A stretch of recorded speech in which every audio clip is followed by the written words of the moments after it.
Sa bagay. Ano ma? Kaya?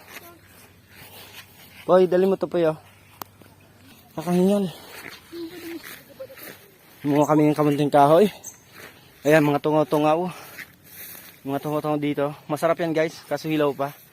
Nalagyan namin dito yung kamunting kahoy. Ito ano to, kalabasa guys.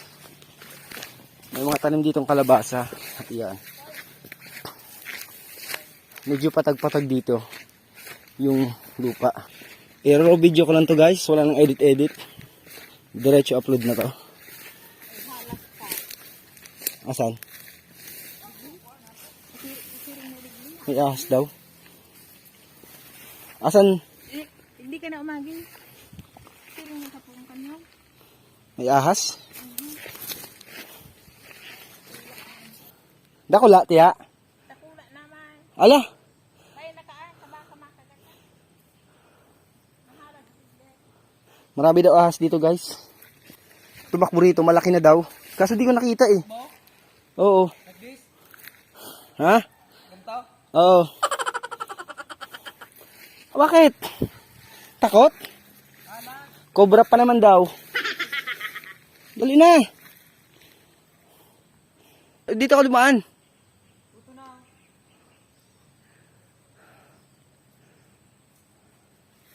Hindi ko nakita. Dalagan.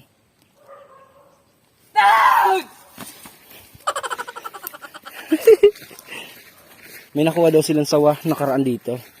Ay doon pala sa pinagkuhan namin ng ng pako. Sobrang laki daw. May kinain na manok.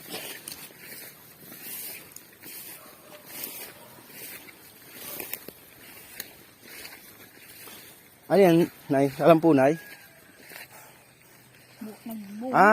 Nagbunga na yung Ito pala guys yung bunga ng kamunting kahoy. Ayan. Parang first time ko ata makakita ng bunga ng kamunting kahoy.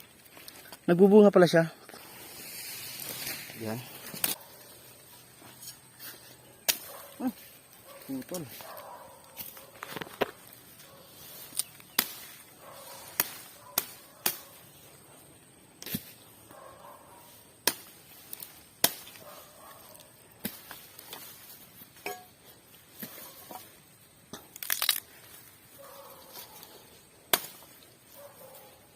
Ayan. Sa bakaw.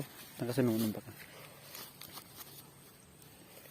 Yan, may dala kami guys na pantanim na mais. Patanim namin din sa lugar namin. Tapos may kamote rin pala kami nadala. Yan, kamote. Marami din. Ito masyado mahaba. Putulin natin.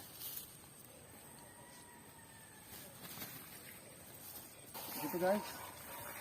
Nalita. Actually, ito guys oh. Pahinog na to. Kuha na ang Putulin natin.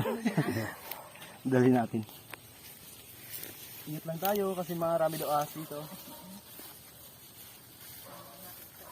Iyon. Halatang may mga ahas nga dito. Pero may mga tirahan sila dito.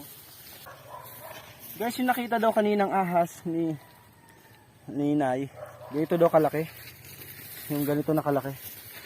Sumalaki na siya. Mahaba daw. Hindi ko nakita eh. Hindi ko nakakuha na ng video. Nakita ko lang na siya. Yung parang buntot na lang. Pero ang bilis siya tumakbo sa damuhan. Kaya hindi natin napakita. Yung mga sili din.